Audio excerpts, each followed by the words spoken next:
The heightened activity of the Mayon Volcano prompts evacuations in several villages of the Philippine province of Albay. 2,800 tons.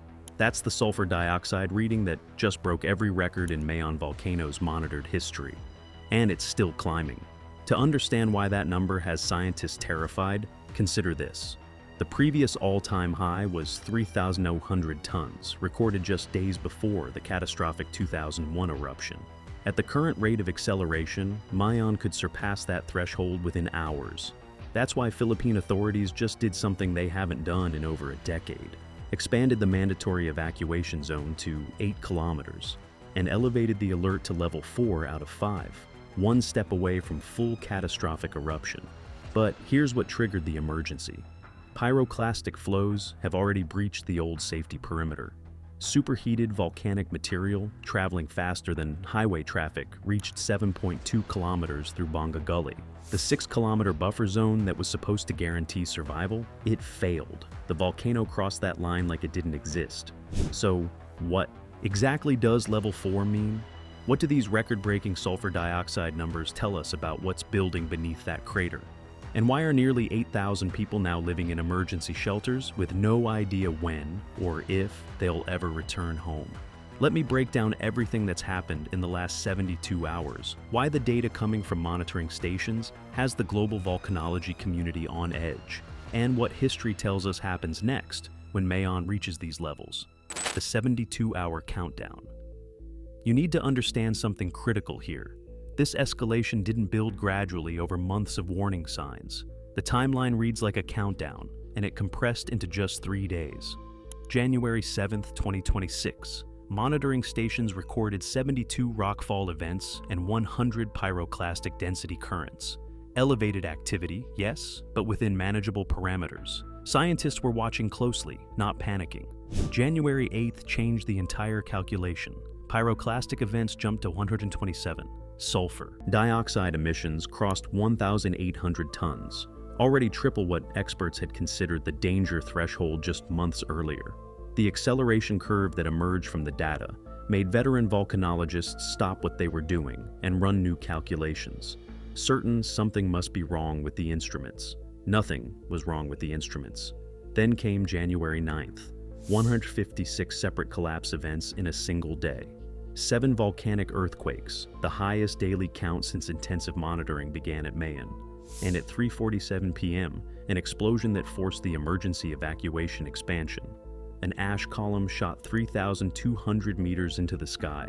Over 10,000 feet of superheated debris launched into the atmosphere.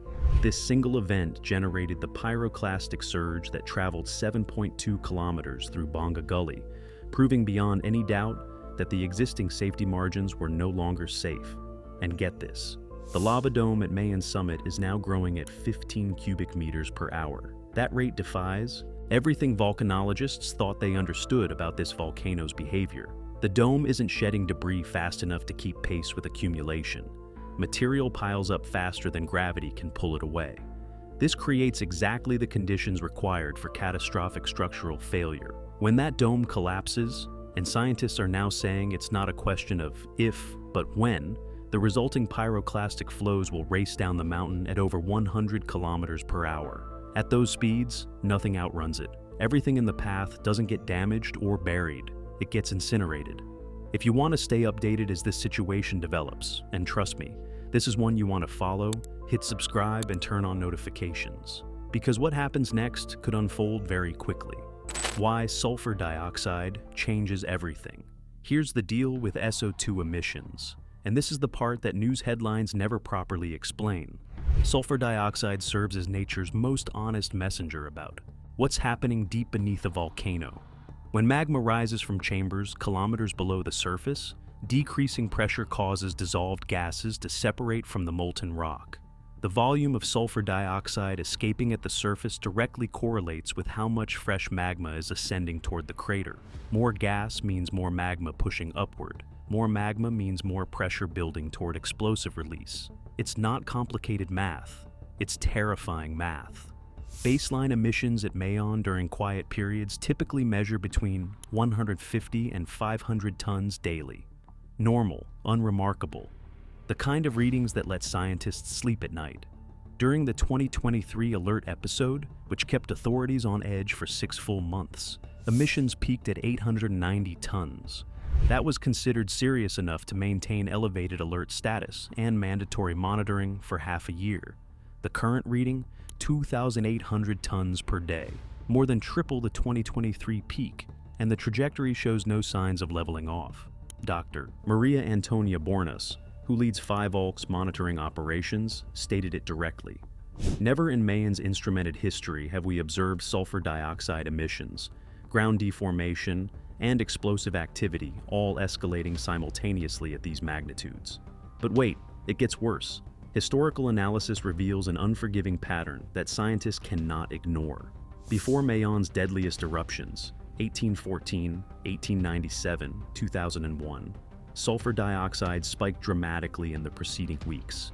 This correlation isn't coincidental, it's casual. High emissions precede explosive phases because they indicate exactly what the current data suggests.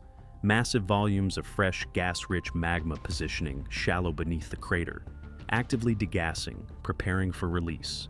Every single time in recorded history that Mayon reached these emission levels, a devastating eruption followed within days. Not weeks, days. The mountain tears itself apart. So here's the thing about the seismic data. It tells another piece of this volcanic puzzle, and it's equally alarming. Each earthquake recorded at Mayon represents rock fracturing under immense pressure, magma forcing pathways through solid stone. The mountain literally tears itself apart from within as millions of tons of molten material seek escape routes to the surface. 7 volcanic earthquakes on January 9th alone. That's not random geological noise or normal settling. That's systematic structural failure occurring in real time. Ground deformation measurements paint an even more concerning picture. Data shows 11 centimeters of inflation since June 2024, concentrated in the eastern and southeastern sectors. The mountain visibly bulges outward at 0.3 millimeters daily, pushed by magma pressure that accumulates relentlessly with nowhere to go but up. Electronic tilt meters detect continuous expansion across multiple monitoring stations. GPS networks measure vertical uplift of 1.2 millimeters daily at summit stations. Thermal imaging reveals the lava dome glowing at temperatures exceeding 900 degrees Celsius, radiating heat visible from dozens of kilometers away. But here's the catch that has volcanologists losing sleep. This isn't the stable, slow extrusion pattern that characterized the 2023 episode. That event featured gradual lava dome growth with regular shedding of material, dangerous but predictable. What's happening now is rapid accumulation of inherently unstable material. The dome grows faster than debris can shed naturally. Physics dictates that this cannot continue indefinitely. Something has to give. The only question is when. The 1814 warning we forgot. Mount Mayon earned its reputation as the Philippines' most active volcano through 54 documented eruptions since 1616. 4 centuries of violence averaging 1 major eruption every 7 years. But the 1814 eruption stands apart, not just for its death toll, but for what it teaches about Mayon's capacity for instantaneous, total destruction. February 1st of that year, with warning signs eerily similar to current conditions, the volcano exploded with fury that buried the entire town of Cagsawa under pyroclastic flows. 1,200 people died, not over hours of gradual escalation, not with time to flee, instantly. Many victims were attending church services when the flows reached them, giving them no chance whatsoever. The bell tower ruins still visible today, that famous image of a stone spire emerging from volcanic debris, stands as testimony to what happens when Mayon decides to release its full power. Those ruins mark a mass grave. Historical records from 1814 describe sulfur dioxide clouds choking the entire Albay province for weeks before that catastrophic explosion. Crops wilted, livestock sickened. Residents complained of breathing difficulties and burning eyes. Sound familiar? The 2001 eruption offers more recent context. Similar warning signs preceded pyroclastic flows that reached 7 kilometers, the exact distance breached. Just days ago, in 2026, the 2018 eruption displaced 80,000 people across 3 months of sustained activity. Current indicators surpass anything recorded during either of those events. The pattern that emerges from Mayon's history is clear. When the mountain reaches these levels, devastation follows. The human cost of 8 kilometers statistics are easy to scroll past. So, let me tell you about Elena Magtanggap instead. She's 67 years old, lived in Barangay Mabinit her entire life. 4 generations of her family farmed the same volcanic soil, land made incredibly fertile by the very volcano that now threatens to destroy everything they built. When military convoys rolled through her village at 3 a.m. on January 10th, Elena refused to leave. Soldiers found her sitting on her porch in darkness, arms crossed, watching Mayon's red glow illuminate the horizon. "My husband is buried here," she told them. "My children were born in this house. My grandchildren learned to walk on this floor. You're asking me to leave everything." It took 2 soldiers to physically carry her to the evacuation vehicle. She didn't fight them, she just went silent. Elena is one of 7,676 people currently displaced across 19 emergency shelters stretched far beyond designed capacity. Facilities built to house 5,000 people now contain nearly 8,000. Families separated by hanging blankets strung between cots. Children missing school indefinitely. Businesses shuttered with no reopening date in sight. Governor Noel Rosal's expansion announcement sent immediate panic through 12 additional barangays. Communities that had been watching Mayon's activity from what they believed was safe distance suddenly found themselves reclassified as directly threatened. Santo Domingo, outer districts of Daraga, portions of Camalig. Overnight, these areas transformed from observers to potential victims. The economic hemorrhaging reaches 180 million pesos daily, roughly $3 million evaporating every 24 hours. 3,400 hectares of agricultural land sit abandoned within the expanded zone during critical growing seasons.